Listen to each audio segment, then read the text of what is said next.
저희가 학교가 가는 방향에 대한 부분이었기 때문에 꼭 좀 보셨으면 좋겠다. 그리고 저희가 지난번에도 말씀드렸듯이 1년에 2번의 학부모 저희가 교육이 있습니다. 전반기, 후반기. 그리고 전반기 또 독후감도 있고 후반기 독후감도 있습니다. 그래서 지금 후반기 독후감은 아직도 책에 아직 안 오셨는데 부모님들 읽으셔서 꼭 책을 같이 좀 읽어 주셔야 되는 게, 이게 아이들만 공부해서 되는 문제가 아니라 같이 가야 하거든요. 애들이 어떤 방향으로 가는지 저희가 이제 매주 성품을 통해서 아이들하고 나누고 부모님들하고 공유하기는 하지만, 그리고 아이들이 마인드맵을 통해서 그리고 삶 속에서 적용하는데 좀 노력을 하고 있지만, 그래도 부모님들이 같이 해주셔야만 하는 부분이 있어서 여러분들이 꼭 또 아이들과 같이 책을 읽고 같이 좀 함께 좋은 시간들을 가지셨으면 좋겠습니다. 저희 이제 주제가, 저희 학교가 가고 있는 방향이 이제 4차 혁명, AI 혁명 시대라는 단어를 계속 쓰는 이유가, 향후 한 20년 동안은 이 주제를 계속 나올 겁니다.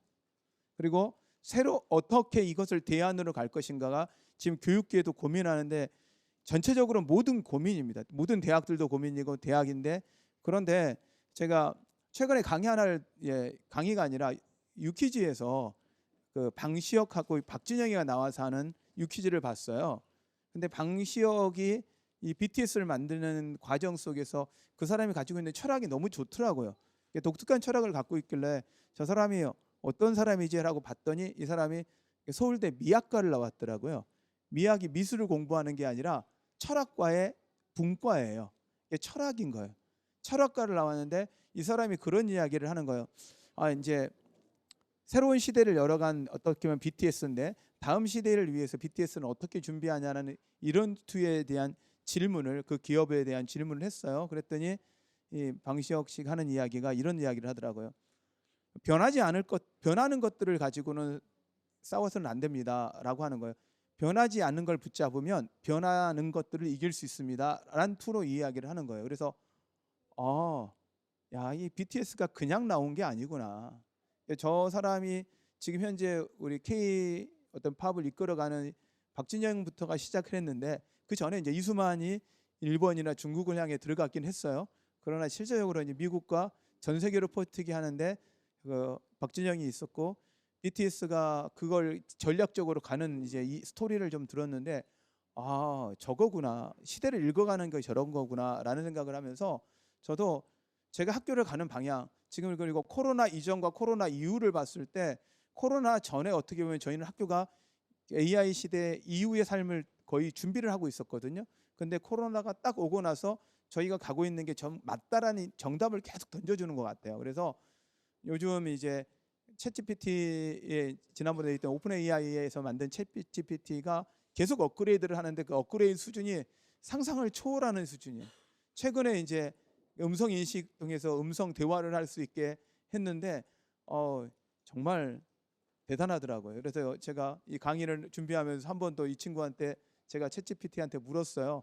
제가 이 친구를 어떻게 자기 챗에서 자기가 원하는 인물을 만들 수 있는데, 제가 이 친구를 어떻게 요구를 했냐면, 서울 그 하버드를 나오고 50대, 그다음에 신학과 그 철학을 공부하고, 그다음에 대학원들은 상담을 공부한 사람으로서 이렇게 어떻게 보면 제 백그라운드하고 비슷하게 해서 50대 그 패스터로 정해놓고 그 대화를 했거든요.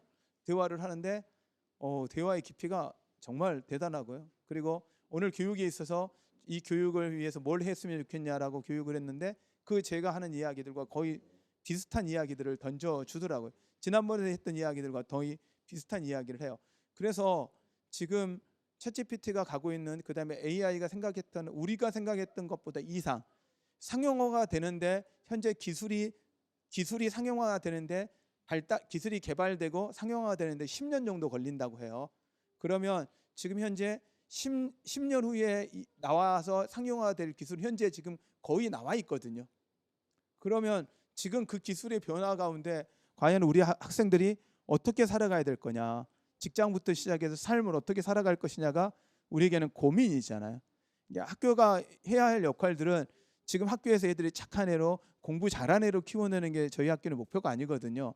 얘들의 목표는, 저희들은 지금도 대학 졸업한 친구들이 대학을 다니고 직장을 가고 그 다음을 가는 것들에 대해서 저희하고 계속 그 네트워크를 하면서 방향을 잡아주고 같이 대화를 하거든요. 왜냐하면 저희들의 학교의 목표는 지금 현재가 아니라 이 아이들이 세상 가운데 나가서 어떤 인물로 살아갈 것이냐가 저희의 목표거든요. 그걸 그런 인물들을 길러내는 게 저희의 목표지, 지금 학교를 유지하거나 아이들을 그냥 여기서 잘 키우는 정도의 목표가 아니거든요. 그래서 그 부분을 놓고 저희가 지금 현재 좀 기도하고 가고 있는데, 그래서 저희가 이제 가장 중요한 핵심들의 AI 시대에 어떻게 살아갈 것인가에 대한 이야기를 저희가 매번 했던 이야기인데 동일하게 잠깐만 그 부분을 적고 가겠습니다. 인공지능을 이용하는 사람과 이용당하는 사람에 대한 이야기는 이미 했고, 지금 현재 그 챗GPT가 나오고 나서 제가 한 1년 한 3, 4개월 고민했다 그랬잖아요. 그거 가지고 정말 많은 시간을 보냈어요. 설교도 시켜보고. 근데 설교 진짜 잘해요. 논문도 써보고, 제가 이 친구하고 논문도 써보고요, 책도 써보고 다 해봤어요. 정말 한국말도 정말 잘하고 영어도 정말 잘해요.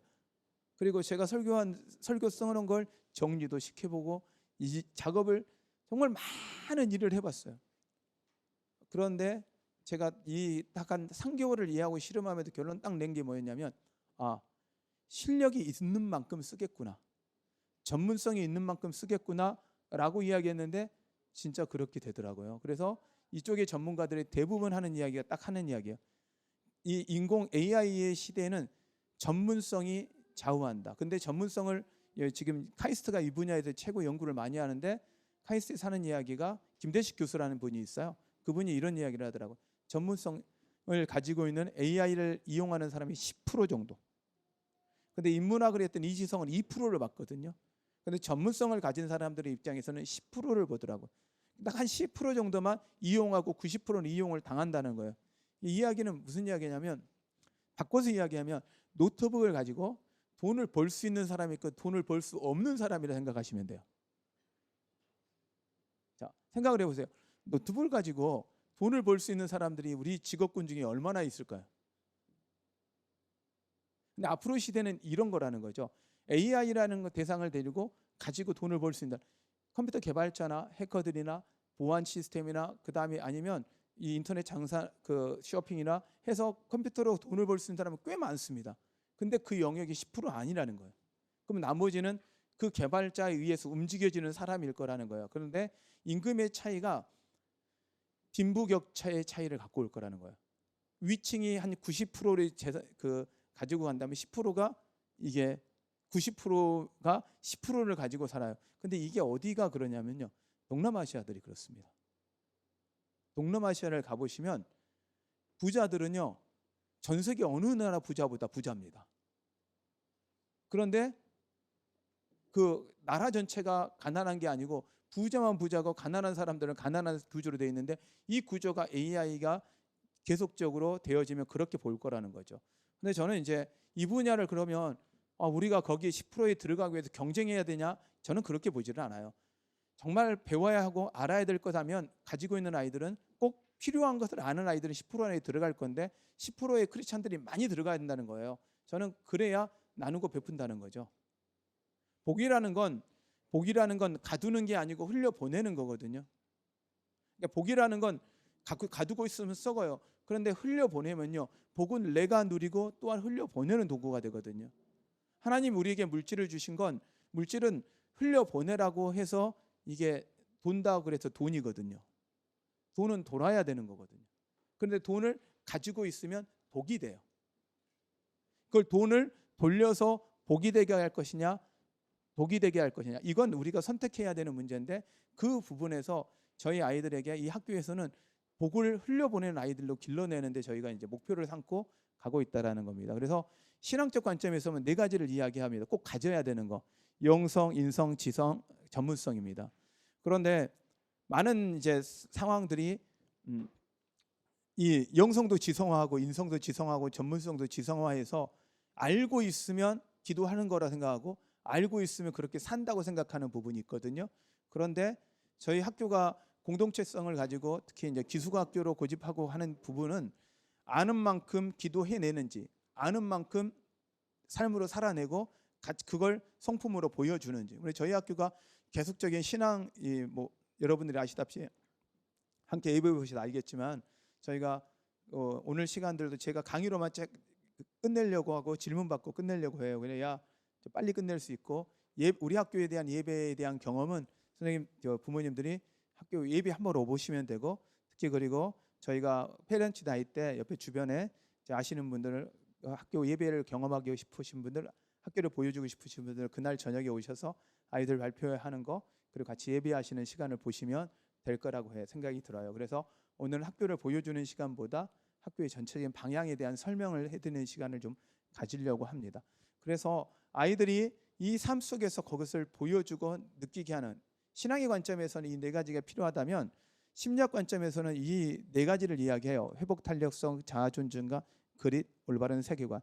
저는 오늘은 이 그릿과 올바른 세계관만 이야기를 할 수 있을 것 같아요. 시간의 상의 문제 때문에요. 그리고 인문학적 관점에서는 이렇게 이야기하더라고요. 이지성 씨가 쓴 책들이나 많은 인문학 책들이 이 네 가지를 이야기하거든요. 창조적 상상 능력, 공감 능력, 그다음에 적응력, 협동력. 저희 이제 하늘의 기도학교라는 팜플렛이 있으시잖아요. 그래 팜플렛을 보시면 저희가 그 팜플렛 내용이 여기에 배경을 갖고 여기 좀 나눠 주실래요, 선생님들? 네. 팜플렛 없으신 분 손 드시면 제가 드릴게요. 아니 영어 캠프는 아니어도 되고요. 좀 이따가 드리고 그 팜플렛 있으신 분 필요하신 이 앞에랑 좀 드리시면 팜플렛 열어보시면 저희 활동하고 저희 학교가 가고 있는 방향이 기독교 세계관의 관점 안에서 하나씩 한 분씩 다 드리세요. 네. 기독교적 세계 관점 안에서 세계 영성, 지성, 인성 그리고 그것을 인문적 관점 안에서 영성을 창조적 상상 능력, 그 다음에 지성을 공감 능력, 인성 협동력, 적응력해서 적응 이 관점으로 저희가 해석해 낸 거예요. 그래서 이 부분들을 저희가 하기 위해서 가르치고 이런 방향의 목표를 삼고 방향을 가고 있다라는 거. 그래서 이게 코로나 전에 저희가 완성한 시스템의 형태거든요. 그런데 코로나 딱 닥쳤는데 이게 정답이라는 제시를 지금 코로나 이후에 AI를 이야기하는 많은 사람들이 동일한 이야기를 해요. 그래서 맞다. 그렇다면 저는 그걸 보고 나서 저는 이걸 10년 전에 준비해도 10년을 준비해 왔던 것들이었는데 저희가 이제 만 9년 됐거든요. 그래서 학교를 준비하기 전부터 해서 딱 10년 준비해서 시작했던 것들이 정확하게 맞아떨어진 걸 보면서 결국 시대가 바뀌어가도 정확하게 맞아야 되고 알아야 되는 것들은 그대로 유지되는구나. 그래서 진리는 변하지 않는 거더라고요. 그래서 여러분들이 저는 이제 우리 아이들이 무엇보다도 복 있는 사람이 되어야 된다고 믿거든요. 믿으시죠? 근데 복 있는 사람이 어떤 사람이냐면 복음이 있는 사람이에요. 그러니까 복 있는 사람이는 어떤 사람이면 복이 있잖아요. 근데 그 복된 소식을 전하는 복에 대한 음성, 가스펠이 있는 사람이 복이 있는 사람이에요. 근데 복음이 뭐죠? 예수 그리스도잖아요. 예수 그리스도가 있는 사람이 복 있는 사람이에요. 근데 예수 그리스도가 무엇이죠? 말씀이고 진리예요. 그러면 뭐예요? 진리가 있는 사람이 복이 있는 사람이에요. 그러면 결국 진리가 자유케 하리라는 이 말씀이 모든 상황과 경제적인 모든 환경 가운데서도 우리는 극복하게 할 거라고 저는 믿어요. 하나님이 천지를 창조하셨기 때문에 그곳에 답이 있다 저는 생각을 합니다. 자, 그래서 하늘의 기도학교라는 부분에서 챗GPT한테 지난번에 물었던 대답이에요. 그런데 이번에 제가 챗GPT한테 한번 물었거든요. 그랬더니 챗GPT가 한 8가지를 이야기하는데 그 8가지 이야기도 똑같이 영어로 똑같이 이야기하더라고요. 그래서 이 4가지를 이야기하는 거 컴퓨터 관련된 테크놀로지에 대한 부분은 뭐 어차피 알아야 되는 거잖아요. 사용할 수 있어야 되니까 저희가 이번에 이제 철학 수업을 들어오면서 철학 수업을 하면서 우리 한균화 목사님이 오셨는데 그 철학 수업과 같이 가는 수업 하나가 로봇 수업이에요. 로봇을 제작하고 로봇을 만들어서 로봇 경연대회에 저희 학교가 준비하고 나갈 지금 수업이 준비되고 있어요. 그래서 지금 이 철학을 수업하는데 로봇하고는 연관이 안 될 것 같잖아요. 나중에 제가 또 이 부분을 설명을 해드릴게요. 그래서 우리가 철학이 없는 로봇은요 무기가 돼요. 근데요 철학이 있는 로봇은 도구가 돼요. 우리는 좋은 도구가 있으면 될 거라고 생각하지만 철학이 있냐 없냐가 그러니까 그거 안에 진리를 갖고 있느냐 아니냐, 어떤 목적으로 갖고, 철학이라는 어떤 목적이고 무엇이 위해서 살아가느냐는 부분인데, 그것이 없이 단순한 좋은 기술은 결코 우리에게 좋은 게 아니에요. 기술이 발달했다고 해서 우리에게 좋냐, 그건 아니거든요. 그런 부분에서 저희가 계속적으로 해결할 거고, 창의적 문제 해결 능력, 이걸 이 챗GPT한테 제가 여러 번 물었는데 동일하게 대답하더라고요. 문제 해결 능력이라는 거예요. 앞으로 세상이 예측을 못하는 상황인데 어떻게 해결할 거냐. 진짜 상상을 못할 상황이 발생하거든요. 우리 앞에 우리 권사님이 우리 어머니 그 소방관이시잖아요. 현장에 가면 예기치 못한 일 많이 생기시죠. 정말 진짜 예기치 않은 못한 일 생각되고, 그다음에 지금 사업을 하시는 분, 그리고 학교에 계시는 분들, 예상치 못한 일이 수없이 낸 문제가 생기는데 매뉴얼이 있냐? 없거든요. 최근에 제 그 초등학교 그 선생님들이 어려움 당한 것 때문에 학교의 문제들을 가지고 계속 이야기를 하면서 제가 이거 관련돼서 이제 강의를 듣고, 회복적 정의라는 강의를 좀 듣고, 이 부분에 대해서 어떻게 아이들은 저희 공동특성이기 때문에 회복적 강의 이제 세미나를 들어서 이제 자격증을 제가 아내가 따면서 같이 강의를 좀 봤어요. 그래서 같이 책을 좀 읽고 있고, 그 부분에 관련된 책들을 보는데 이제 거기 문제에 대한 해결을 누가 피해자냐, 선생님이 피해자냐, 학생이 피해자냐. 그러면 그 학생 중에서 누가 가해자가 피해자냐? 제가 보기에는 모두 다 피해자거든요. 모두 다가 피해자예요. 그런데 어떻게 하냐면 법은 가해자와 피해자를 가를 수밖에 없고, 그리고 그분이 하는 이야기가 지금 현 시대 가장 아픈 현실은, 선생님들이 가장 아픈 현실은 교육보다 사법이 위라는 거예요. 교육보다 사법이 위라는 거예요. 그래서 법적인 것으로 교육이 들어가 버리는 순간부터는 교육이 아플 수밖에 없다. 왜냐하면 누군가는 가해자고 피해자를 만들 수밖에 없는. 그러나 우리가 아까 가고 있는 방향은 모두가 피해자가 아니라 모두자가 이기는 그 위로자가 되고 서로를 도와주는 자가 되도록 저희가 만들어가는 관점을 하거든요. 그래서 문제 해결의 방식의 자체도 접근적인 좀 다른 방식으로 찾아 들어갈 거라는 거예요. 그리고 다양한 언어와 문화에 대한 이해 때문에 영어를, 그러니까 현재 지금 그 AI가 발달되면 될수록 영어는 거의 다 영어로 진행이 됩니다. 그러다 보니, 그리고 영어를 번역시키거든요. 번역 정말 잘합니다. 한 10페이지짜리 뭐 한 심지어 몇백 페이지짜리를 딱 넣어놓고요, 번역하라 그러는데요, 1분이 안 걸, 해보셨으면 알겠지만 1분이 안 걸립니다. 그리고 제가 질문하면 15초 안에 질문이 답이 한 5초도 안 됩니다. 답이 쫙 나오는데 제가 봤을 때는 정말 기가 막히게 답을 해냅니다.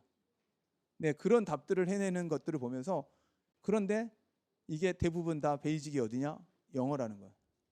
그래서 영어를 할 수 있는 사람과 없는 사람의 구분이 될 거라는 겁니다. 그리고 계속적인 학습 능력을 하기 위해서 저희가 자기주도 학습을 하는 아이들은요, 지금 저희가 학교들 졸업생들이 좀 꽤 많이 지금 한국 대학, 미국 대학을 갔잖아요. 걔들이 지금 어떻게 공부하고 있는지를 제가 계속 모니터링 하거든요. 대학 간 아이들이 공부 정말 잘해요. 왜냐하면 티칭이 아니고 러닝을 했기 때문에 혼자서 자기가 책을 갖고 공부하기 때문에 대학 가서 공부가 정말 편하대요. 그리고 우리 학교에 지금 저희 둘째 조우수 여기 잠깐 와서 선생님 됐던 친구인데 군대 갔어요. 이제 군대 갔는데 그 친구가 지금 이제 군생활 하고 있는데, 저희 군대 가 있는 친구들의 질문해봤어요. 그 친구들한테 군대가 편하냐, 학교가 편하냐? 그랬더니 군대가 편하대요. 그러니까 군대가 더 좋다, 그러니까 편하대요. 왜 그러냐 그랬더니 학교는 핸드폰을 50분밖에 안 주는데 군대는 4시간 준대요. 애들의 관점은 뭐 힘드냐 아니냐가 핸드폰을 얼만큼 주냐더라고요. 그래서 기숙학교인 저희들은 50분이고, 저희가 지금 아이들하고 같이 생활해 보는데 중고등학생이 저희 학교 들어오는 게 쉬워지지 않았어요. 왜 어려워졌나 했더니 이 아이들의 특징이 핸드폰을 못 놔요. 코로나의 시기를, 코로나 이전까지는 이 정도가 심하진 않은데 코로나 이후에 심해진 게 뭐냐면 애들이 핸드폰을 못 놓는 아이들을 바뀌어버렸어요. 그래서 저희 학교에서 훈련 받고 간 애들은, 자라온 아이들은 그래도 핸드폰에 대한 조절을 하고, 부모님이 노력하셨던 분들은 괜찮은데 노력했던 부모님들도 핸드폰을 오픈되어지는 순간부터 아이들이 하고의 이 문제를 감당이 안 된다고 하시더라고요. 그래서 지금 다른 대안학교들도 지금 통과가는 학교들도 지금 그 이슈 중에 첫 번째 이슈가 뭐냐면 핸드폰 조절할 수 있게 해주세요. 학교가 이후 이제 미디어에 대한 조절 능력, 컴퓨터 게임에 대한 조절을 하게 해주세요 하는 문제를 계속적으로 던져와요. 근데 그러면 이제 이런 문제들을 과연 다 어떻게 해결할 거냐 할 때 항상 제가 말씀드립니다. 저희 학교가 답이 아닙니다. 각자 아이들마다 정말 하나님이 필요한 곳에 보내실 거라고 좀 믿고 저희에게 맡겨주는 아이들은 저희는 저희에게 하나님이 우리에게 맡기신 아이들이다라고 보고 있는 거예요. 그래서 저희 학교가 답이다라는 거, 저희 방식이 답이라는 이야기는 절대 하지 않습니다. 왜냐하면 그럴 수가 없습니다. 애들이 다 다르거든요. 그래서 저희들과 같이 갈 때 그런데 왜 이 학교가 이렇게 하고 있고 왜 저런 방식으로 해결하는지는 여러분이 아셔야 어떤 문제가 생겼을 때 갈등을 어떻게 해결할지를 볼 수 있다라는 거예요. 이제 그러면 하나하나 제가 한번 살펴보겠습니다. 한우리 기도학교입니다. 한우리 기도학교잖아요. 이 이름 지어진 이유가 있거든요. 왜 한우리냐? 왜 한우리냐? 저는 이 한우리를 어디서 갖고 왔냐면 아프리카 언어의 우분투에서 가지고 왔어요. 우분투라고 혹시 들어보셨나요? 인류학자들이 아프리카에서 인간들에 대한 그 본성에 대한 연구를 하면서 그 아프리카 한 부족에 들어가서 테스트를 했어요. 딸기 바구니를 저 멀리 두고 딸기가 가득 찬 거예요. 정말 아주 맛있는 딸기. 아이들을 일렬로 세워놓고 이야기한 거죠. 달려가서 제일 먼저 그 바구니를 잡은 아이에게 이 딸기를 다 상으로 주겠다. 그랬더니 이 아이들이 일렬로 딱 서더니 다 손을 잡더래요. 그리고 함께 뛰어가더래요. 그래서 바구니에 다 둘러앉아서 딸기를 다 나눠 먹고 입에다 먹고 깔깔깔거리면서 행복해하더라는 거예요. 그래서 그 인류학자가 당황스러워서 아니 너희들 한 명한테 다 준다 그랬는데 왜 너 그렇게 했니? 라고 했더니 이들의 대답이에요. 한번 같이 읽어보겠으면 좋겠어요. 한번 읽어볼까요? 시작. 내가 너를 위하면 너는 나 때문에 행복하고 너 때문에 나는 두 배로 행복해질 수 있다. 나머지 다른 아이들이 다 슬픈데 어떻게 나만 기분 좋을 수 있는 거죠? 하면 네. 이게 우분투란 뜻이 이런 뜻이래요. 우리가 있기에 내가 있다. 이게 아프리카 그 민족의 그 종족의 언어로 우분투란 뜻이래요. 너가 행복하니 내가 행복함으로 두 배가 행복하다. 하나님이 우리에게 요구하셨던 이 한우리라는 개념 안에서 우리나라 한우리가 아니라 하나님이 우리에게 주시고 싶은 복이 이런 복이지 않을까요? 우리에게 복이라 말씀하셔서 복을 나누는 삶이 돼야 되는데 어떻게 보면 우리는 무한 경쟁 안에 들어가서 어떻게 하면 더 빨리 바구니 가서 잡아서 바구니 어떻게 먹고 내가 마음에 드는 사람 나눠주고 그걸로 권력을 사용하려고 했지 않았을까요? 우리 아이들과 편하게 산다고 하면 더 잘 산다고 이야기한다면 얼마나 더 힘을 가져서 권력을 누리며 사는 사람이 될지 않을까요? 며칠 전에 이제 한 어르신을 만났어요. 그 어르신분이 저한테 그러더라고요. 너무 피곤하게 살려고 하지 마. 너무. 그러니까 왜 그러세요? 그랬더니 너무 열심히 산 사람들은 돈을 많이 벌었는데 나이가 들고 나니까 그 번 돈을 다 병원비로 쓰고 있더라. 그러니 너무 힘들게 살려고 하지 마요. 이런 이야기를 하시더라고요. 맞겠다라고 생각해요. 우리가 달려가는 방향들이라는 게 뭔가 우리가 얻어서 가져가 볼까 생각하는데 저는 이걸 땅 따먹기라고 표현을 많이 해요. 어렸을 때 여러분 땅 따먹기 해보셨죠? 다 해보셨죠? 땅 따먹기 어떻게 해요? 보통 동네 마을에 땅이 있으면 아니 운동장에 땅을 그려놓고 그 땅에서 어떻게 해요? 한 뼘 지어놓고 3번 갔다가 들어오면 내 땅 하면 내 땅 따먹기 하잖아요. 들어왔네 안 들어왔네 금 밟았네 안 밟으면서 막 피 터지게 싸우고 막 하다가 엄마가 밥 먹자 하면 한순간 딱 내려놓고 가잖아요. 우리 인생이 하나님 앞에서는 그거잖아요. 이걸 하나님은 우리에게 요구하셨을 때 이걸 희년으로 요구하셨거든요. 어떻게 보면 하나님이 우리에게 주신 게 희년이라는 게 우분투의 정신이거든요. 50년이 되었을 때 하나님이 주신 복대로 다시 다 돌려놓는 거죠. 제자리로 돌려놓고 다시 시작할 수 있어요. 그래서 한 세대 이상은 가난하지 않게 만들려고 했던 하나님의 뜻. 그러나 우리는 어떻게 하려고 하나요? 세대가 우리 스스로가 부자가 돼서 더 많은 걸 갖는 세대가 되기를 원한다는 거. 그래서 저희 한우리라는 개념 안에서는 하나의 우리가 되는 겁니다. 우리가 큰 우리가 되고 하나의 우리가 된다는 뜻에서 한 우리라는 뜻을 해서 큰 우리, 큰 마을이 한 우리라는 뜻입니다. 그래서 왜 한우리인가? 한사람 교회에 있는데 왜 학교 이름이 한우리인가 할 때 저희는 한사람 교회에 국한되는 학교가 아니라 한 우리를 만들고 큰 마을을 만들어 주는 것이 아이들한테 필요하다는 거예요. 그래서 그 아이들에게 주고 싶은 게 공동체성입니다. 공감 능력과 협동력은 공동체를 통해서는 아니면 개발이 되지 않습니다. 반드시 함께하는 법들을 배우지 않고는 되지가 않습니다. 그래서 저는 저희 부모님들한테 부탁을 드립니다. 함께 자녀를 키우자고요. 저희 학교에 아이들이 오면 부모님들 생각에는 내 아이가 다니는 그냥 내 아이가 잘 다니고 잘 컸으면 좋겠다가 아니라 저희 학교에 아이들을 보내셨을 때는 저희 학교의 모든 아이들 초등학교 1학년부터 12학년 아이들이 전부 다 여러분의 아이들로 좀 품으셨으면 좋겠습니다. 그래서 저희는 저희 학교에 인원을 많이 늘리려고 안 합니다. 여러분이 기억하고 이름을 기억하고 그 아이들을 위해서 기도해 줄 만큼의 숫자만큼만 저희가 학교를 늘리려고 합니다. 왜냐하면 이 아이 한 명 한 명을 저는 여러분들이 여러분 아이로 좀 삼으셨으면 좋겠어요. 아이가 때로 학교 와서 오면 애들은 불편합니다. 왜? 자기 마음대로 하던 곳이 있다가 학교 오면 불편하죠. 어렵죠.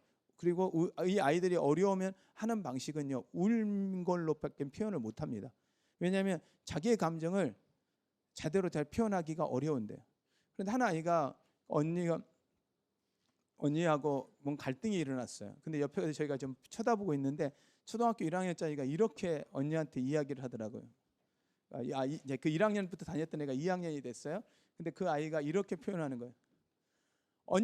언니가 나한테 이렇게 하니까 내 마음이 아프잖아 라고 표현하는 거예요. 그러니까 우리가 아이메시지라는 표현이거든요. 아이메시지라는 표현인데 그 아이메시지를 아이가 정확하게 하는 거예요. 그 다음에 언니가 그렇게 하니까 내 마음이 힘들잖아 라는 표현을 하면서 옳고 그름이 아니라 그렇게 하면 내가 힘들다라는 표현을 해주는 거예요. 그래서 저는 옆에서 뒤에서 그걸 이제 자기들끼리 하는 이야기, 갈등의 문제 앞에 청소를 하다가 이제 언니는 청소를 이렇게 해라 그랬는데 얘는 이제 초등학교 2학년짜리가 뭐 청소를 제대로 하겠어요? 제대로 못하죠. 그러니까 막 이렇게 하고 있으니까 얘가 막 또 6학년짜리의 언니였는데 막 이렇게 뭐라고 했어요. 그랬더니 얘가 그걸 딱 빗자루와 이걸 딱 내려놓더니 하는 말이 딱 놓고 딱 서서 멈춰서 하는 얘기, 언니가 나한테 이렇게 하니까 내 마음이 힘들잖아 라고 이야기하면서 자기 감정을 표현하는 거예요. 저는 그걸 보면서 얼마나 이쁘든지 싸우고, 그러니까 갈등이 일어났는데 그들의 대화의 내용을 보고 있으면서 얼마나 이쁘든지. 저희 학교는 갈등을 해결해 주거나 갈등을 치워주는 학교는 아닙니다. 어떻게 보면 갈등이 발생했을 때 울고 해결할 수도 있고요. 때로는 이것처럼 말을 표현할 수도 있겠지만 얼마나 많은 경험을 통해서 이 갈등을 해결하는 경험을 갖게 해줄 것인가가 저희에겐 더 고민입니다. 그래서 학교에서 애들이 힘들 수도 있고 갈등이 일어날 수도 있습니다. 그럴 때 부모님들은 제가 부탁을 드립니다. 이렇게 생각하십시오. 누군가 애를 괴롭혔거나 힘들게 하는 게 아니라 우리 아이가 제대로 공부하고 있구나. 제대로 크고 있구나. 왜냐하면 저희들의 아이들을 바라보는 관점은 누가 옳고 그름의 사법적인 관점이, 누가 가해자 피해자의 관점이 아니라 모든 아이들의 감정이, 그리고 모든 아이들의 마음이 회복되어지도록 키우고 싶어하는 이 관점에서 우리는 봅니다. 그 아이들을 바라봅니다. 그래서 어떤 잘못이 발생했을 때 너가 잘못했어 그러니까 사과해, 너가 잘못했어 그러니까 사과해, 이런 관점으로 저희는 접근하지 않습니다. 그게 아니라 너가 이렇게 했으니 이 아이가 얼마나 아팠을까, 그 아이의 감정을 너가 읽어줘야 해. 그리고 그 감정이 아프다는 걸 알았다면 너가 다시는 그 아이에게 그런 식으로 다가가면 안 돼.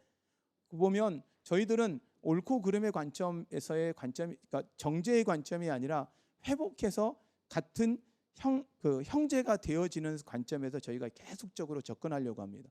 그런데 이제 부모님들 입장에서는 내 아이만 편을 들고 싶은 게 부모 마음이거든요. 그러니까 아니에요.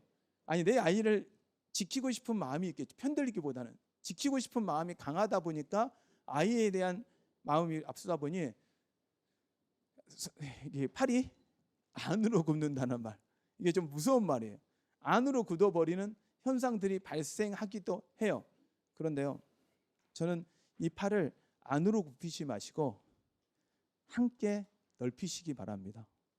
이 관점을 우리 학교가 갖지 않으면, 부모님들이 이 관점을 함께 해주지 못하면 갈등의 문제 앞에 끊임없이 얘가 잘못했어요, 얘가 잘못했어요 라고 이야기합니다.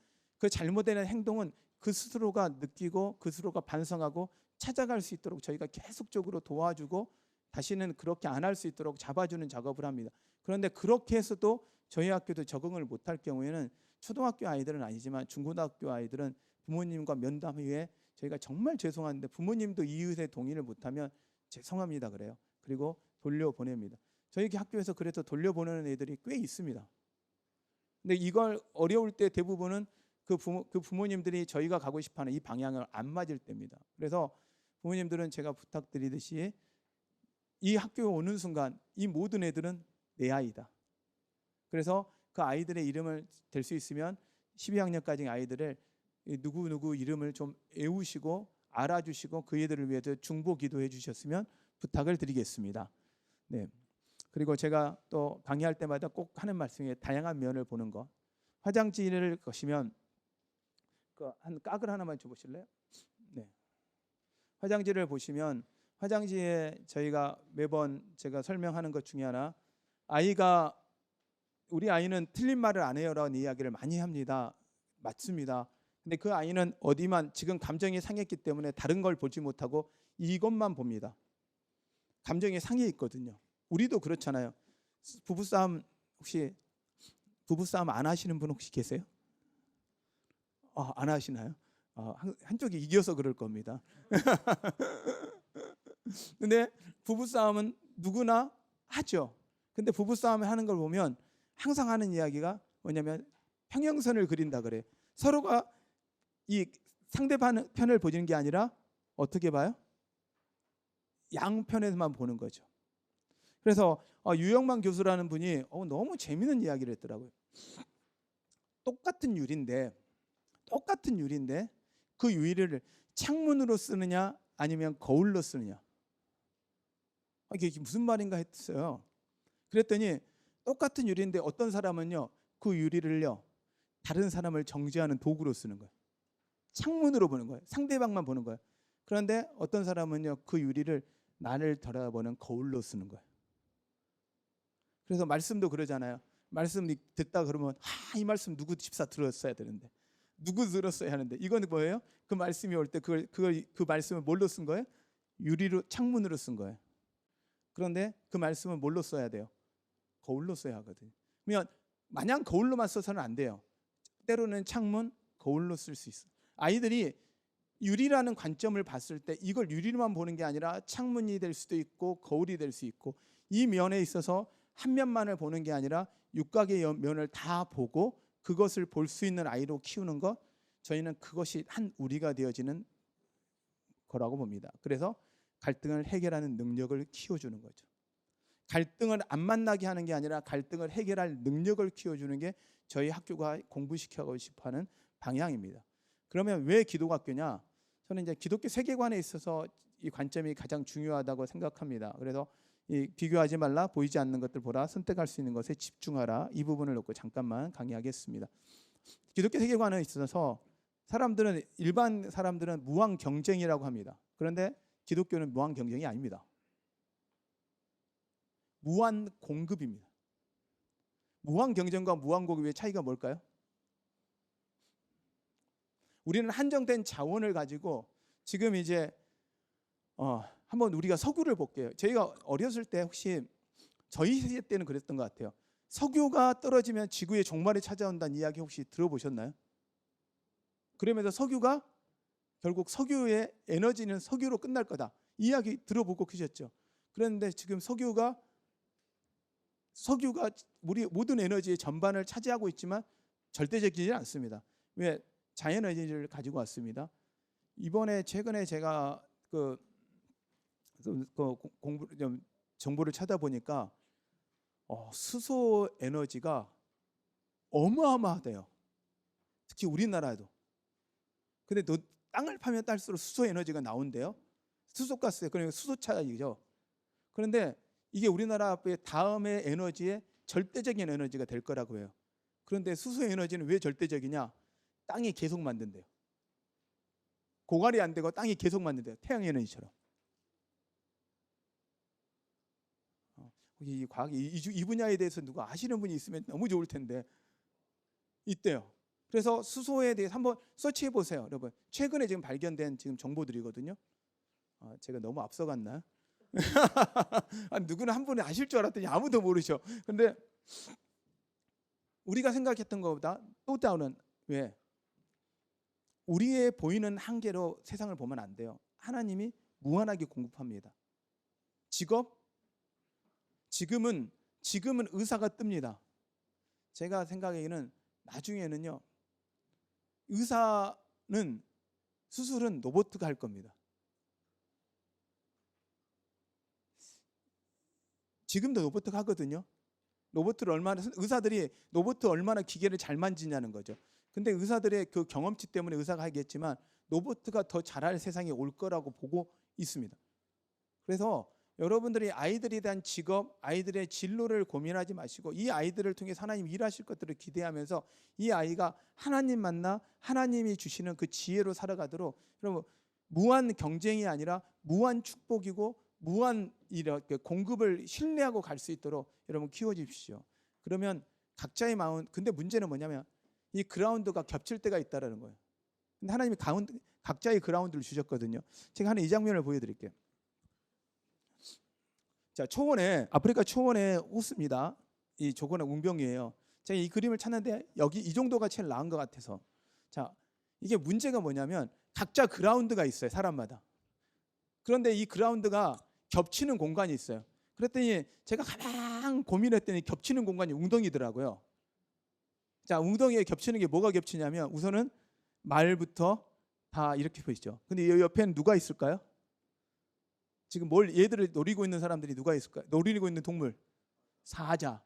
안에는 누가 버티고 있을까요? 악어. 자, 생각해 보세요. 사자는 힘이 세요. 힘이 세야만 살까요?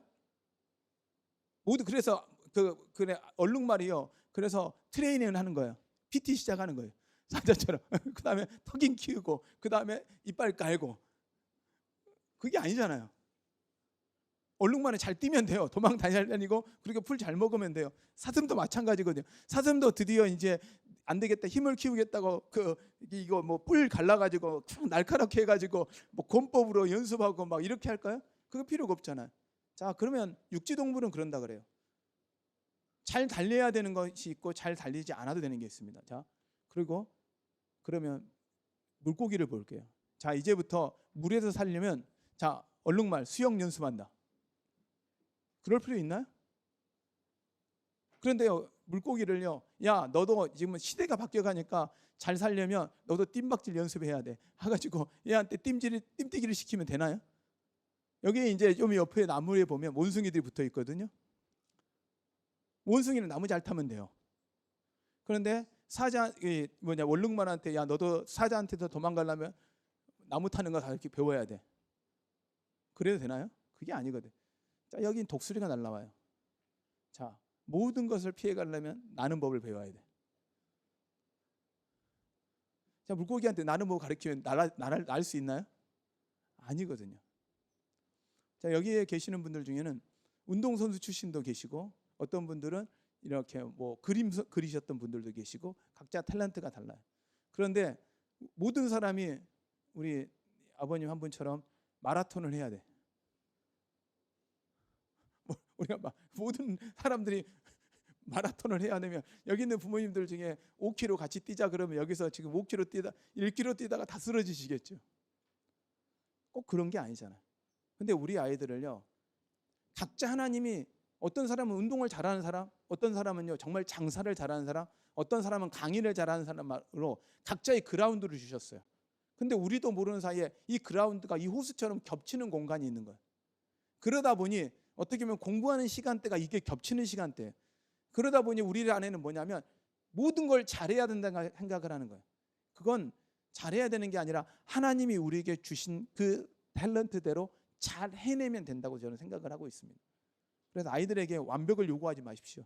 운동도 잘하고 그림도 잘 그리고 노래도 잘하고 춤도 잘 추고 절대 그럴 수가 없습니다. 제가 만일 여기서 더 잘생겼으면 연예인을 했겠죠. 근데 목사가 이것보다 더 잘생기면 좋을 게 하나도 없습니다. 성도들 시험만 듭니다. 왜냐하면 설교를 하는데 저를 보는 게 아니라 제 얼굴만 보게 되잖아요. 그래서 저는 하나님의 은혜가 흐르는 얼굴이에요. 얼마나 감사해요.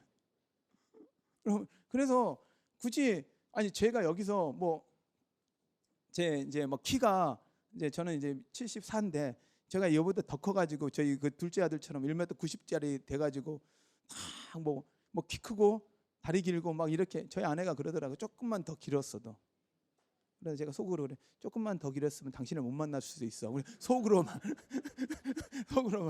그럴 수 있죠. 그런데 여러분 굳이 그러지 않아도 잘 살 수 있잖아요.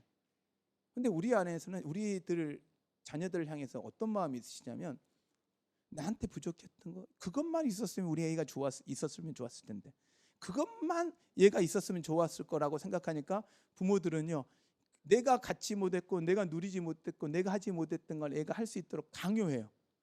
근데요 항상 아셔야 되는 건 우리 아이들은 누굴 닮았어요? 누굴 닮았어요? 엄마 아빠 닮았어요. 어떤 분이 그러더라고요. 어떤 집에 갔는데 그 집 자녀는 음악을 안 배웠대요. 그런데 1년 하고 서울대를 들어갔대. 성악으로.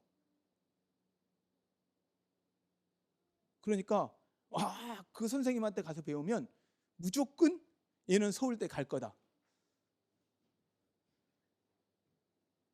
이게 누구 이야기냐면 김소연 이야기예요.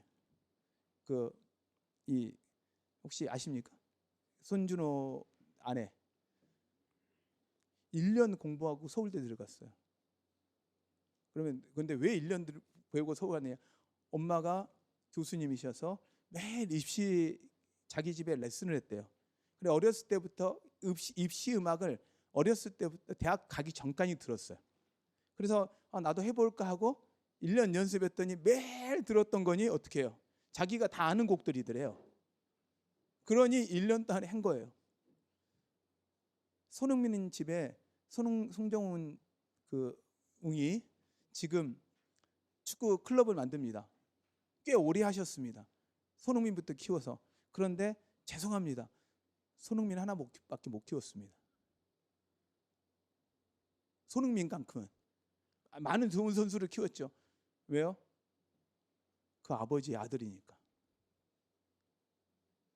차범근 집에 간다고 차돌이 안 됩니다. 상상합니다. 차범근한테 배우면 차돌이가 될 거라고 상상합니다. 차돌이요 축구 선수 안 하려고 그랬어요. 그런데 자기도 모르게 빨리 뛰어요. 뛰다 보니까 다 뒤에 있어요. 부딪혔는데 다 날아가. 그 아버지를 닮은 거잖아요. 아이들을 무한 경쟁에 놓으려고 하지 마십시오. 하나님은 우리를 통해서 복이 되어 흘러보내게 하기 위한 겁니다. 그래서 아이들이 서로 누가 더 잘했나 이렇게 경쟁하지 마시고 잘하는 아이도 내 아이가 못해도 그래도 내 아이 하면서 여러분 서로를 바라보시고 봐주시는 연습을 하십시오. 그래서 뭐 하지 말라냐면 비교하지 말아야 합니다. 자, 토끼입니다. 자기가 당근을 키웠어요. 와, 얘 얼마나 멋져 보여요. 여러분들 어느 걸 선택하시겠습니까? 예, 큰 거, 작은 거. 예, 이거 당연히 이거 선택하겠죠. 그런데요, 당근은 당근입니다.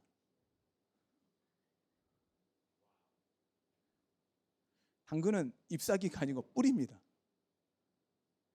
아이에게 비춰지는 겉모습을 보지 마시고 하나님이 그 아이에게 숨겨놓은 보물을 보십시오.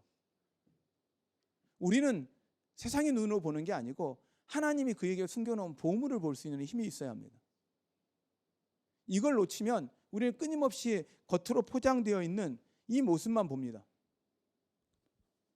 진짜 당근을 보십시오.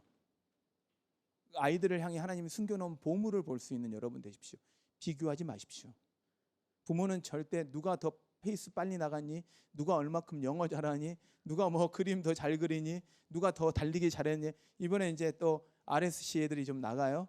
그래서 메달 얼마나 누가 많이 받았느니, 이거 비교하지 마십시오. 그럼 비교하면 불행해집니다.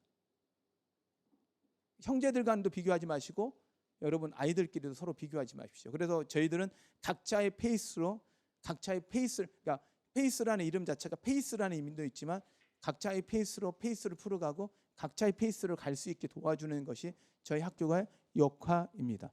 그래서 보이는 것으로 판단하지 말라는 겁니다. 가시광선입니다. 전체 빛 중에 가시광선이 10조분의 1밖에 안 합니다. 그러면 여러분들이 보고 있는 이 세상의 모든 물건들은 몇 프로밖에 못 보고 있는 거예요? 10조분의 1밖에 못 보고 있는 겁니다. 근데 여러분이 만약 여기 있는 모든 빛을 보면요, 미칩니다. KT, SK, U+, 그 다음에 또 뭐가 있죠? 그 FM, AM, 와이파이, 여기 다 떠다닐 거거든요. 그 다음에 여기에 지금 여러분 손에 그 박테리아부터 시작해가지고 뭐 다 보일 거거든요. 여러분 안 보이는 게 은혜가 많아요. 그렇죠? 네. 특히 이제 우리한테 안 보여야 되는 게 뱃살이거든요. 뱃살을. 그래서 어떤 분이 그 유영만 씨가 그러더라고요. 인생을 살면서 뱃살은 빼고 넉살과 익살은 늘려야 된다고.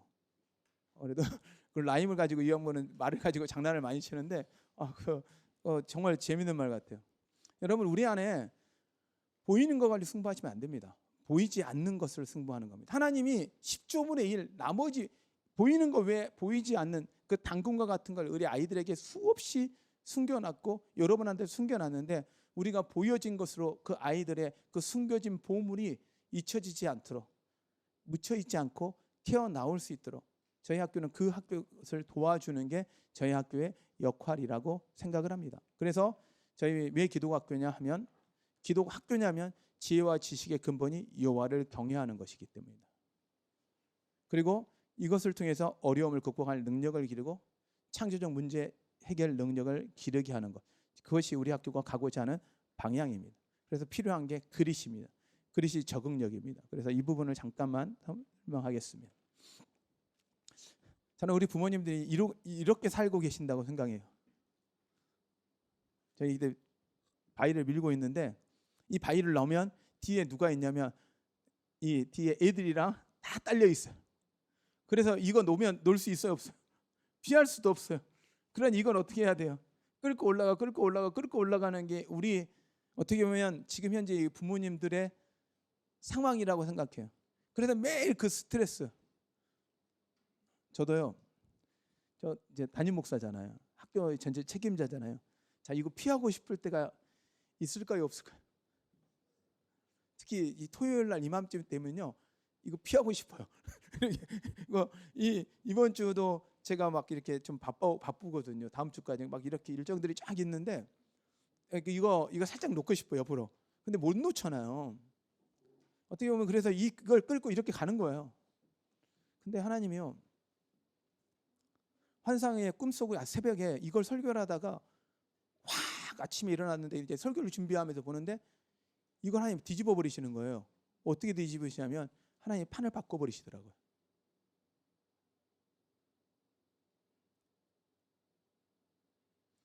내가 밀고 가려고 했더니 안 되는 거예요. 그래서 기도하면요, 판을 바꿔 버려요. 판이 바뀌면 어떻게 돼요?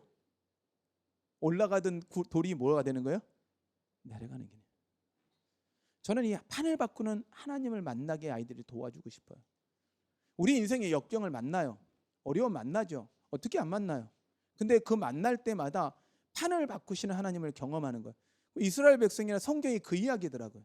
한번 생각해 볼게요. 홍해에서 이 이스라엘 백성이 애굽에서 홍해까지 가는 여정에 10가지 재앙이 있었어요. 이 재앙이 하나님의 기적이죠. 자신들의 힘으로 안 돼요. 그리고 홍해 앞에 딱 섰어요. 어떻게 보면 돌을 굴리고 왔는데 마지막 굴려다 갔는데 이거 왔는데 끝이 없어. 돌이. 우와, 이제 죽었다.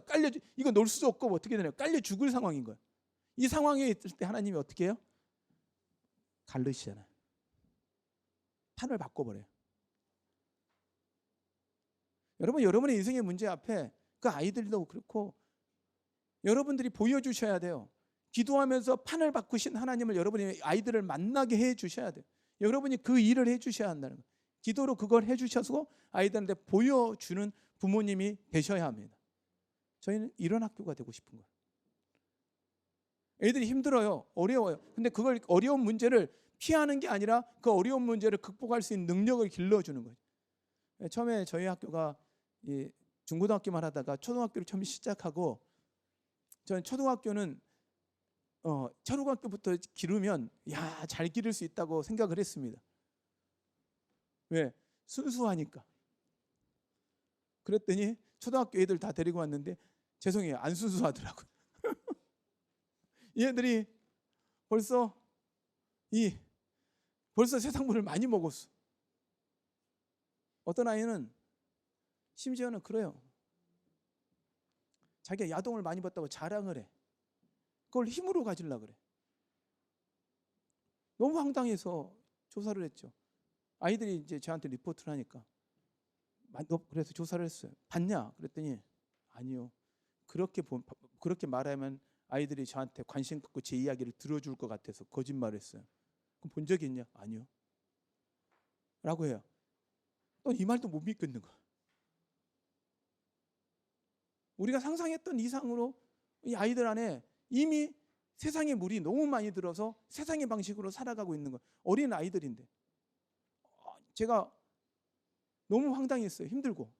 진짜 힘들었어요. 그래서 아마 부모님들한테 그랬어요. 1년 처음 하고 나서 내년에 1학년을 받아야 될까 말아야 될까 고민한다고. 이게 제가 고민할 정도로. 그런데 그 아이들이 2년, 3년 지나오면서 이 아이들이 변화되고 성장하고 문제를 해결하는 방법들을 찾아가는 모습을 보면서 제 안에 잘했다. 잘하고 있다. 아직도 뭐 완벽한 건 아니에요. 근데요, 여러분 집에서는 어떨지 모르지만 지금 학교에서 아이들이, 초등학교 아이들이 하나하나 해결해 가고 성장하는 모습을 보면서 저는 희망을 보고 있거든요. 저희가 잘 가르쳐서가 아니라 올바른 틀 안에 올바른 걸 주면 그 아이들은 충분히 올바르게 자랄 수 있다. 저희 중고등학교 아이들 보면 지금 이번 주도 다 집에 가 있는 기간인데 몇 명 남아서 지금 막 이거 올려주고 도와주고 이 일을 해주거든요. 얘들한테 부탁을 해도 얘들은요 기쁨으로 헌신해요. 자기 노는 시간이고 쉬는 시간인데도 그런 아이들로 성장되어 있는 거예요. 그래서 제가 너무 감사한 거예요. 중국 선교 가자 했는데 자기 돈을 다 털어서 용돈 모아서 같이 가는 거예요. 그러면서 제 안에서 너무너무 기쁜 거예요.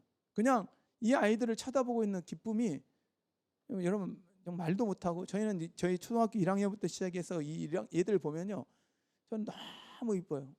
한 애를 제가 이제 우리 어린애 하나를 너무 이뻐가지고 제가 이제 이쁘면 어쨌든 남자애들은 전부 다 제가 초등학교 애들 허그하거든요. 근데 될 수 있으면 초등학교 4학년 이상부터 여자애들은 제가 허그를 못해요. 왜냐하면 서로 조심스러우니까. 그래서 근데도 초등학교 남자애들은 제가 허그를 해줘요. 그래서 초등학교 1학년짜리 와가지고 저한테 막 달려와가지고 푹 안겨요. 그런데 제가 이 머리 이마에다 뽀뽀를 딱 해줍니다. I love you 그랬더니 딱 지나가면서 시크하게 Me too. 그런데 이 I love you만 하는데 뒤에 시크하게 지나갑니다. Me too 하고 가는데 그 귀여운 목소리로 Me too 하는데 이게 이 뭐라고 배냐면 심장이 녹는 느낌이 있어요. 아이들이 어떻게 보면 제가 아이들을 너무 좋아해서 이 학교를 할 수 있는 것 같아요. 근데 아이들을 쳐다보고 있으면 그냥 너무 행복한 거예요. 그렇다고 말 다 잘 듣냐? 그건 아니에요. 근데도 말을 안 듣고 때로 울고 문제가 있는데 울고 있는 그 애도 때로 귀여운 거예요. 이 모든 아이들 하나하나가 저는 하나님이 그 아이들에게 있어서 판을 바꾸신 하나님으로 그 만나는 하나님을 만나는 경험을 갖게 될 거라 믿어요. 그러면 그들의 인생에 어려움을 이겨내는 경력이 될 거예요. 그래서 역경은요, 전 이렇게 바꾸고 싶어요. 역경은요, 하나님 만나는 경력이 될 거고요.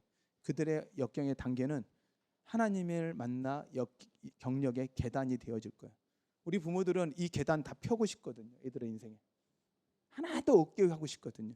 그런데 우리는 이 계단 이거 올라가고 이거 올라가고 이거 올라가도록 도와주는 거예요. 저희 학교는 평탄하게 해주는 학교가 아니라, 미래를 보장해주는 학교가 아니라, 이걸 올라갈 수 있는 힘을 그리고 응원을 격려를 할 수 있는 학교라고 생각을 합니다. 저는 저희 학교는 이런 걸 하기 위한 만들어진 학교라고 생각을 하고 지금도 달려가고 있습니다. 그래서 그들에게 필요한 게 그릿입니다.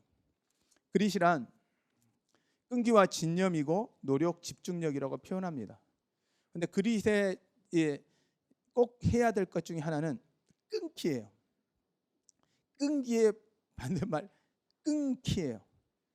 집중해야 될 것과 집중하지 않아야 될 것이 있습니다. 워런 버핏이 그런 이야기를 해요. 자기 이제 워런 버핏을 한번 식사할 때 식사하는 시간이 한 20억 하거든요. 워런 버핏하고 같이 밥 먹으려면 20억을 내야 돼요. 예, 저하고 밥 먹는 건 무료입니다. 그러니까 안 먹는 거죠. 근데 워런 버핏은 줄이 서 있어요. 20억짜리 빚을.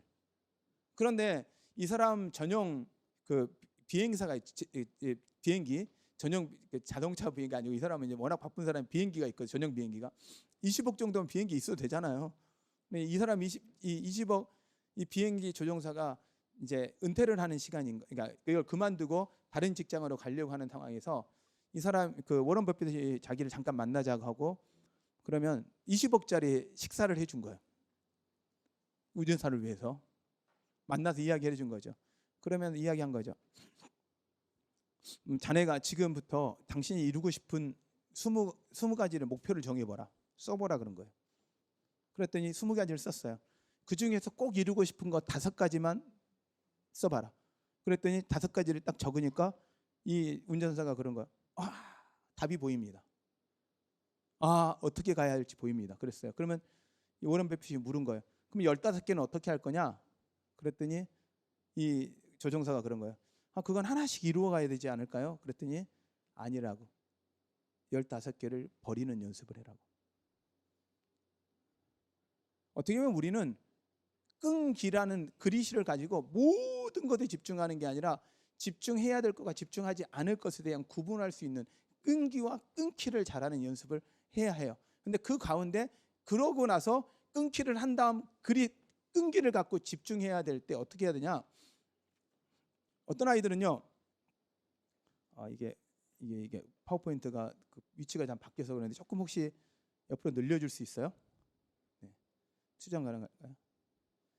제가 다른 버전에다 넣었더니 네, 옆으로, 예, 그거만 조금만 늘려주면 돼. 금방 클레드에서 옆으로. 아니 옆으로 발을 늘려주면 돼. 네, 좀 해주세요.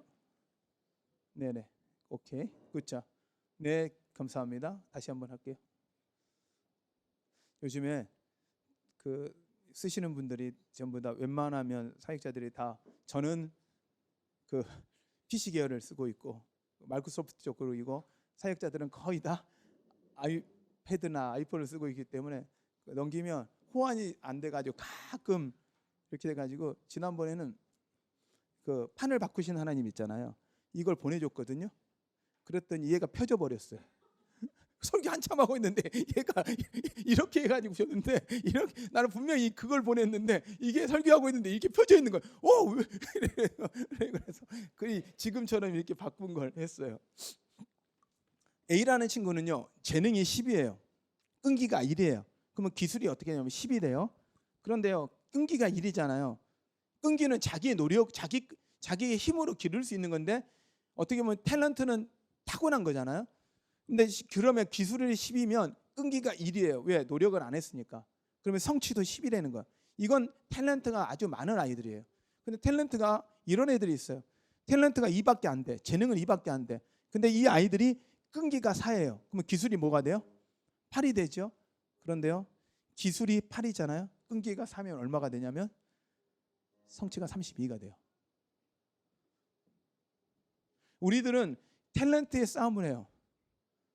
근데 진짜 우리가 해야 되는 건 이 아이 안에 하나님 기를 수 있는 자기가 집중할 수 있는 끈기에 집중하는 노력을 해야 한다는 거예요. 집중할 것에 집중하는 능력, 끈기를 갖고 노력하는 능력, 그런 아이들이 되는 거예요. 그런데 저희 학교가 이 페이스라는 테스트를 교재를 가지고 싸우는 싸움이요, 끈기 싸움이에요. 무한 반복의 싸움이에요. 되게 어려워요. 아이들이 풀어야 될 그 페이스가 1년에 한 과목당 12권에 12권이 5과목이에요. 그러면 60권이죠. 그러면 12학년까지 풀어야 되면 몇 권을 풀어야 돼요? 60권을 12학년까지 풀어야 되면 한번 생각을 해보죠. 720권. 720권을 풀어야 돼요. 그것도 한 권당 3번의 그 체크업, 그다음에 한 번에 셀프 테스트, 한 번에 PT, 시험을 5번을 봐요. 근데 이 시험이 왜 중요하냐? 자, 지금 현재 우리나라 지금 젊은 애들의 MZ 세대들이 가장 문제 중에 하나가 어떤 문제가 있냐면 문해력의 문제를 갖고 온대요. 문해력이 좀 심각하다는 거예요. 말을 해도 말을 못 알아듣는다는 거예요. 근데 이 문해력이 심각해서 문해력이 안 되면 공부부터 해서 모든 게 안 돼요. 일머리 자체도 다 안 되는 거예요. 말을 했는데 딴짓하고 오는 거예요. 이게 문해력이거든요. 근데 저희 학교가 가지고 있는 이 테스트는 뭘 하냐면 질문하는 의도와 질문을 파악하고, 문해력이라는 건 질문했는데 그 질문의 의도가 뭐고 그것에 맞는 답이 뭔지를 끊임없이 훈련하는 연습을 시키는 거예요. 근데 그래서 저희 학교가 가지고 있는 패스턴에 어떻게 보면 너무 올드한 40년 전에 만들어진 교재니까 너무 올드한 것 같지만 저는 그 올드한 방법이 이건 맞다. 끈기 싸움에서 맞다. 저는 그래서 이 교재에 대해서 되게 긍정적으로 생각을 좀 하고 있어요. 지금도 장점이 많아요. 단점이 있어요. 근데 그 단점보다 장점이 많아요. 그래서 아이들이 힘들어요. 졸업할 때까지 다 하려는 게 너무 어려워요. 그런데 끝내는 애들은요, 달라요. 정말 달라요. 그 이후의 삶이 달라요. 여러분, 아이들한테 끈기를, 못해도 최선을 다하고 하다 보면 실력이 되는 거, 그거 자체를 여러분 응원해 주시고 격려해 주시기 바랍니다. 근데 왜 기숙학교냐? 질문 많이 하세요. 대전에 오니까 많은 부모님들이 중학교 때부터는 좀 데리고 있어야 되는데, 중학교까지 데리고 있어야 되는데 왜 기숙을 고집하냐? 기숙학교 보이면 버린다. 우리 아이, 그러니까 워낙 기숙학교에 대한 안 좋은 이야기를 듣다 보니까 그렇죠. 근데 저희가 이번에 올해 후반기 교재로 선정한 거, 그러니까 독서 이게 여러분 올해 처음 보신 걸로 보시면 안 됩니다. 지금 우리 학부모님들 이게 그다음에 또 마음에 어디서 많이 봤는데 이러시면 안 돼요. 지금 이거 여러분 읽으셔야 할 책이에요. 꼭 읽어보세요. 정말 꼭 읽어보세요. 이게 천주교이신 분이 쓴 책이에요. 그래도 하나님을 하느님이라고 썼어요. 그런데 그분은 해석이 유대교에 대한 해석을 한 거지, 지금 기독교 해석이 아니라 유대인의 성인식에 대한 해석이기 때문에 교재를 써도 충분히 제가 고민 많이 했거든요.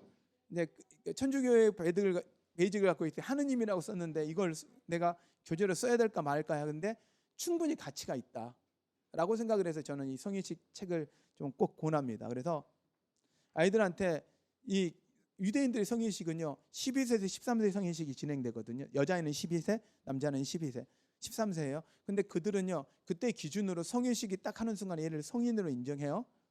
그래서 축의금도 엄청나게 줘요. 작게 주는 애가 한 2천에서 4천이고 많게 주는 몇 억을 준다고 하더라고요. 받는 돈이 거의 결혼식 때 축의금 받듯이 받는데요. 그리고 그 아이들은 그 돈을 가지고 이 주식도 하고 돈을 벌어서 대학을 졸업할 때쯤 되면 거의 다 사업을 한대요. 그래서 유대인들은 어느 직장을 가려고 하지 않고요. 대부분들은 자기 사업을 해요. 그게 빌 게이츠고 그게 스티븐 잡스고 대부분의 지금 하고 있는 사람들이 대부분 그래요. 그게 마크 주커버그, 페이스북 다 대학 때 시작했어요. 그들이 그렇게 한 거예요. 그게 그들의 문화예요. 그런데 그들 안에 그러면 성인식이 끝나고 나서 무슨 전환이 있냐 그랬더니 교육에 대한 전환이 생긴대요. 그 전까지는 부모가 교육의 중심이었는데 그 다음 랍비, 그 다음에 유대인 학교 회당으로 그 모든 권위를 다 넘긴 거예요. 그래서 목사님 성직자하고 랍비에게요 자녀의 권위를 다 묻게요. 그리고 부모는요 방관적 자녀 교육을 해요. 우리는 13세부터 붙잡잖아요. 왜? 대학 보내야 되니까. 이때부터 말 잘 들어야 돼. 꼼짝 마. 정말 내 말만 잘 들어. 그럼 대학 가고 그다음에 네가 그다음 좋은 직장 가고 결혼도 해. 마마보이를 만들어 버리거든요. 마마 걸로 만들어 버리고. 그런데 이들은요. 13세, 12세 때 그때부터 부모로부터 떠나는 연습을 시키는 거예요. 그래서 이들의 교육 안에서 보면 얘들은 자신들이 하나님의 자녀로 아이들을 키워요. 성인식이 되는 순간 그도 하나님의 자녀가 되는 거예요. 내 자녀이잖아요. 그래서 하나님 앞에서는 단독자로 그 아이들을 키웁니다. 코람데오로 키워요. 그런데 성인식이 되기 전까지의 질문이 중요한데 이 질문을 해요. 나는 누구인가에 끊임없는 질문을 시켜요. 그리고 나는 왜 이곳에 존재하는지, 그것은 무엇을 위해 살아야 하는지에 대한 질문의 이 세 가지 질문이 유대인의 성인식이 되기 전까지 끊임없이 부모와 대화하는 내용이에요. 뭐 먹고 살 거가 아니라 하나님이 왜 나를 이곳에 보내셨고 왜 이곳에서 이 일을 하고 있는지에 대한 끊임없는 질문 앞에 놓여 있는 거죠. 여러분들은 아이들한테 공부하려면 자, 비전이 있어야 돼요. 그럼 비전하면 직업, 이게 아니에요. 그게 아니라 너가 왜 하나님 이곳에 보내셨고 뭘 위해 살 건지. 저희 우리 선대들은 뭘 위해 희생하셨냐면 나라와 자녀들을 위해서 희생을 했어요. 그런데 우리 부모 세대는요, 뭐라고 이야기하냐면 너 하나 잘 먹고 잘 살면 돼 라고 잘못 가르치고 있어요. 그런데요, 나 하나 잘 먹고 잘 살면 살 수 없습니다. 무기력한 아이들이 된 거예요. 그러니까 결혼 안 하려고 그래요. 나 혼자만 잘 먹고 잘 살면 되는데 왜 결혼을 해야 되느냐. 근데 그 결혼에 대한 문제도 이제 나중에 제가 한번 또 접근을 풀어 드릴 텐데 오늘은 그 시간까지는 가지 않겠지만 이 세 가지 질문이에요. 저는 이걸 보면서 상담을 전공했고 가정사역 전공자이기 때문에 아이들을 중학교 때 교회 학교로 데려오는 게 정말 맞는데 이론적 근거를 내기가 정말 쉽지가 않았어요. 그런데 상담을 공부하면서 이론에 대한 그 정리를 했던 게 2세에서 3세까지는 부모하고 이 모든 기억이 공유하거든요. 그래서 이 아이는 기억이 없습니다. 아이들은. 왜냐하면 모든 게 부모하고 공유하기 때문에. 자아가 분리되는 3세 이후 때부터 기억이 있어요. 그리고 7세부터 11세 사이에는 이 아이들이 현실과 현실 세계, 이상의 세계를 구분을 못해요. 그래서 아이들이요, 게임을 하는 것과 현실과 구분을 못하니까 애들이 매일 이때쯤 되면 거의 슈퍼맨 됩니다. 그리고 놀 때 파워레인저 파워 이거 하잖아요. 그리고 날아다니고 진짜 자기가 나는 걸로 생각을 해요. 우리 이제 재밌는 건 죄송해요. 우리 소율이가 상당히 무겁거든요. 우리 그런데 걔 망토 들고 뛰어다녀 이렇게 나는 줄 알고. 근데 그러고 있으면 얼마나 놀 때 동생하고 둘이 놀고 애들하고 놀고 있으면 막 파워레인저 게임하고 이렇게 하는 거 보면 너무 귀여운 거예요. 근데 이 아이들이요, 그런 놀이할 때하고 현실하고 구분이 돼야 되는데 11세까지 구분이 안 되면요, 아이들이 인터넷 중독에서 못 나와요. 왜냐하면 그 현실의 이상의 세계, 상상의 세계 캐릭터가 자기로 착각해서 못 빠져나오는 거예요. 그래서 이때까지는 충분한 놀이를 통해서, 이때는 공부를 많이 하는 게 아니라 충분한 놀이를 통해서 현실의 세계와 이상의 세계를 구분해야 돼. 그런데 이게 그러면 게임만이 문제. 여러분, 이 독서 자폐도 있습니다. 독서도 똑같이 그러니까 현실을 탈피하기 위해서 책 안에 들어가서 책의 상상의 세계에 머물러 버리는 친구들도 꽤 있습니다. 이게 이제 요즘에 부모들이 얘를 책을 많이 읽혀야 된다고 생각하는데 이 아이들이 잘못하다가 글자 안에서 못 빠져나오는 아이들도 있어요. 그러니 그 어떤 도구가 중요한 게 아니라 그 아이들을 이해하고 그 아이들의 세계에서 알아가야 한다는 거죠. 그리고 나서 12세, 13세에 사춘기가 오거든요. 그때는 뭐 하는 작업이냐면 부모로부터 떠나는 작업이에요. 성인으로. 근데 이건 유대인은 이걸 알아서 성인식을 통해서 분리시키는 작업했는데 우리 한국 사람들은 이때 붙잡아요. 그러니까 애들이 뭐가 생기냐면 사춘기가 생기는 거예요. 애들이 자기가 성인으로 살아가는 연습을 하는 게 아니라 자기는 성인이 되어가는데 부모는 끊임없이 자기를 끌고 가니까 이 괴리감을 벗어나지 못하는 거죠. 그래서 성인식, 제가 이제 이건 심리학적으로 이걸 봤는데 신학적으로 근거로 보니까 성인식의 유대인의 성인식이 결국 기숙사의 답이구나라는 생각을 했어요. 그래서 제가 기숙사를 하는 게 자유로워졌어요. 마음이 정말 많이 자유로워졌어요. 그리고 이 아이들이 기숙사에서 잘하는 애들과 그러지 않은 아이들을 제가 보면 정말 좋은 아이들, 좋은 형 동생들, 그리고 쉽지 않습니다. 기숙사 어렵습니다. 그리고 애들보다 더 어려운 건 우리예요. 한번 여러분 생각해 보세요. 애들 데리고 같이 한번 살아보세요. 이게 쉬울 것 같으세요? 저희가 여기서 같이 있어요. 저희 아내랑 여기를 같이 있고 저희 나단 간서도 있고, 그래서 저희들이 여기서 잠을 자는데 24시간 긴장인 거죠. 근데도 이것이 답이라고 생각하니까 포기를 못해요. 그래서 저희 아내가 한창 기도했어요. 저희 학교 이쪽으로 옮길 때, 코로나 올 때 아내가 기도했어요. 하나님 학교 그만하게 해주세요. 너무 힘드니까.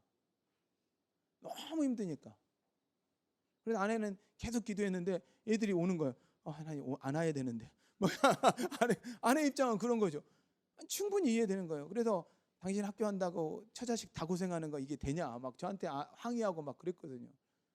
근데 이제 제가 막 내가 이제 진짜 못하겠다고 내려놓으려고 했더니 저희 그 큰아들이 찾아오더니 그러냐, 아빠 이건 사명이잖아.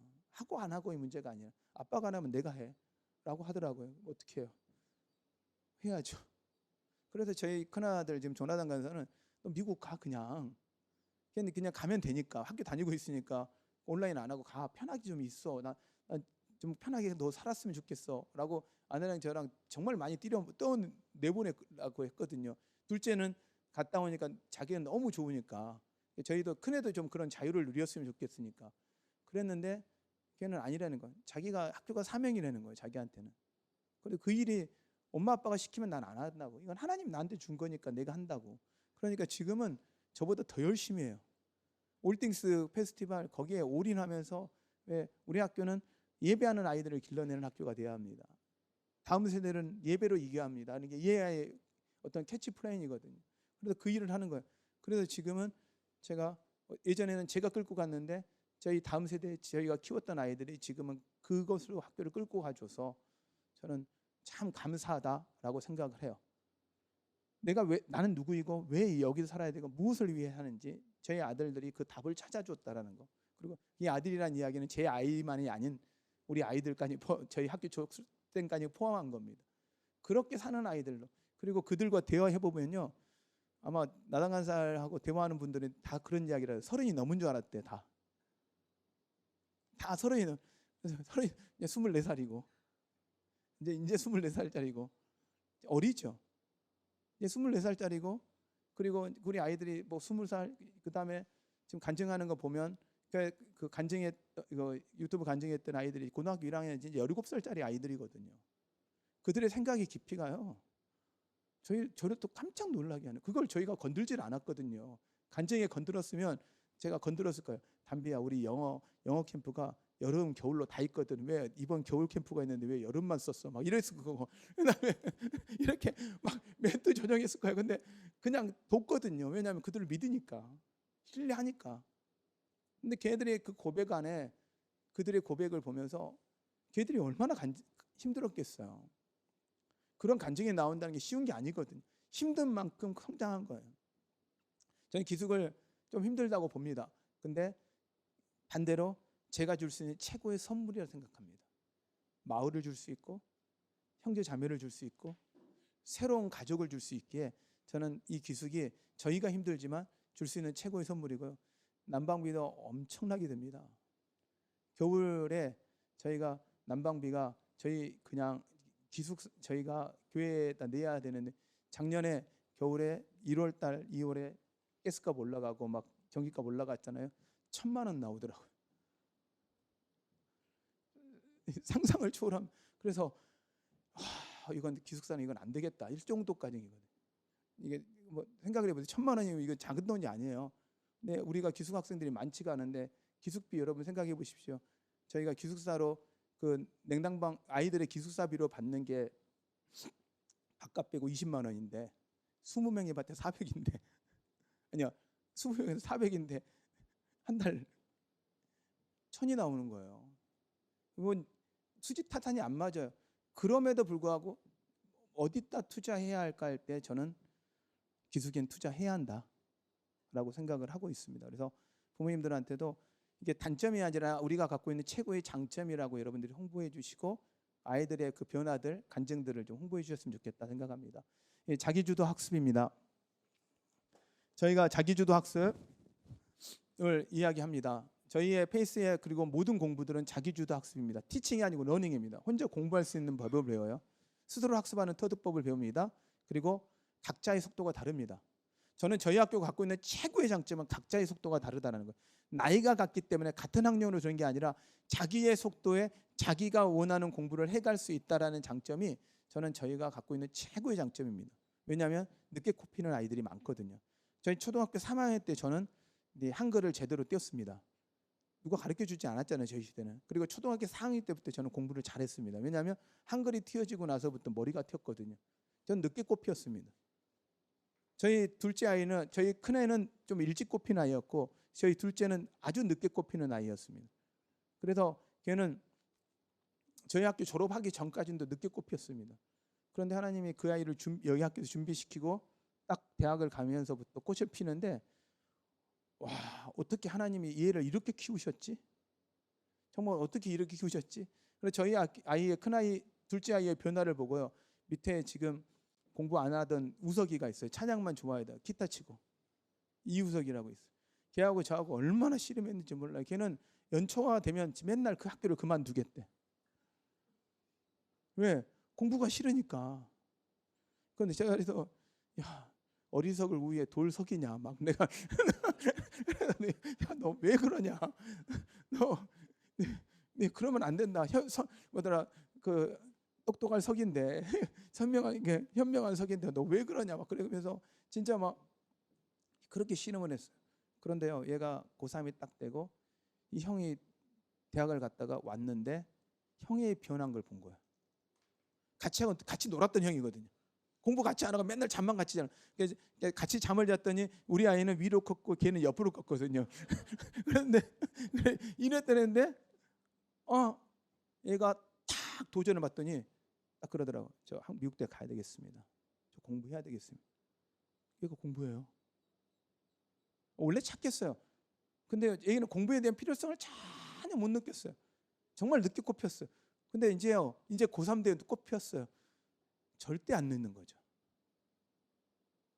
절대 안 늦는 거죠. 우리는요, 우리 나이 때 해야 되고 그 나이 때 해야 되고 그 나이 때 해야 된다고 생각하지만 하나님 입장에서는 그렇지 않거든요. 그건 우리가 정한 거거든요. 하나님이 그 아이마다 하나님의 플랜이 있고 그 하나님의 속도가 있거든요. 그래서 그 아이들에게서 저희는 자기주도 학습은 이런 장점을 갖습니다. 그래서 대학을 가서 애들은 공부 정말 편하게 잘합니다. 그리고 왜 꼭 영어냐? 앞에 서두에도 말씀드렸지만요, 제가 세상을 자유롭게 살 수 있도록 도와주는 거. 저희 가족이나 저희들의 장점은, 저희 가족의 장점은 세계 어디를 가도 가이드를 안 찾습니다. 그러니까 언어가 되기 때문에 저희들은 세계 어느 공항을 가도 편합니다. 이 장점은 그러니까 해외를 가는 게 긴장이 안 됩니다. 정말 최고의 장점인 것 같아요. 세상이 그냥 어디든, 왜냐하면 영어만 하면 어디든지 웬만하면 다 살 수 있기 때문에 저희들이 갖고 있는 최고의 저희 가족이 갖고 있는 최고의 편안함 같아요. 저는 아이들한테 이걸 선물해 주고 싶습니다. 통역기 나올 겁니다. 근데 저 말이 틀린 말인지 맞는 말인지 구분을 해야지. 며칠 전에 저희 아들이랑 아이들이 한 영어라는 세미나를 갔어요. 이 아들이 그러더라고요. 정말 힘들었대요. 너무 힘들었대. 왜냐하면 통역하는 분이요, 창조의 영이 임하셨대. 왜냐하면 그 내용과 하시는 내용과 상관없이 본인이 다 창작을 하시는데 이거 들리니까 저 의도가 아닌데 다 막 이렇게 가니까 막 하더라고요. 그런데 그 원어가 가지고 있는 그 뉘앙스, 원어가 갖고 있는 특징들을 다 이해하니까 이건 다 자기 거 되잖아요. 저는 아이들한테 이런 자유를 좀 드리고 주고 싶습니다. 그래서 저는 영어가 중요하다고 봅니다. 그런데 우리 한국 학교들은, 특히 교육청 쪽에서는 영어를 안 중요하게 하려고 생각합니다. 왜냐하면 저희가 학교를 영어를 하면 이게 귀족 학교로, 영어에 대한 부분에서 보면서 귀족 학교로 봅니다. 저희는 미국 대학을 보내려고 하는 것도 아니고 한국 대학을 보내고, 저희는 대학이 목표가 아닙니다. 저희 학교는 얘들이 세상을 살아가는 데를 도와주자는 거지 대학의 목표로 삼고 공부시키지 않습니다. 이건 항상 좀 기억해 주셨으면 좋겠습니다. 그리고 저희 학교 방과후 수업들 체육 수업, 축구, 태권도, 탁구 우리 뭐 참 다양하게 있습니다. 그리고 미술 수업, 음악, 그다음 미디 수업. 지금 미디 수업에는 영상 편집부터 시작해서 그다음 화성학까지 가르치고 있습니다. 그래서 저희가 생각해도 방과후 너무 많다. 정말 많다. 근데 저게 다 저희가 선생님들을 써서 회의를 하면서 쓰는 그 수업들입니다. 근데 아이들이 모든 건 다 누리지는 못합니다. 왜? 자기가 좋아하는 거. 근데 저희가 애들이 하고 싶어 하면 최대한 많이 할 수 있도록 정말 최대한 도와주고 있습니다. 어떤 과목이든지 3-4명만 모여서 수업 만들어주세요 하면 제가 만들어줍니다. 저희들은 있는 수업만 있는 게 아니라 아이들이 이거 수업도 하고 싶어요 하면 그 수업을 애들이 3-4명만 모이면 그때 제가 선생님 붙여서 수업을 만들어줍니다. 이번에 로봇 수업도 이제 또 하나 들어오게 되거든요. 그래서 학교가 어떻게 하면 아이들한테 더 많은 걸 줄까 고민하고 지금 가고 있습니다. 네, 제가 짧게 하려고 그랬는데 짧지가 않았네요. 죄송합니다. 네, 제 강의는 여기까지 하고요. 그다음에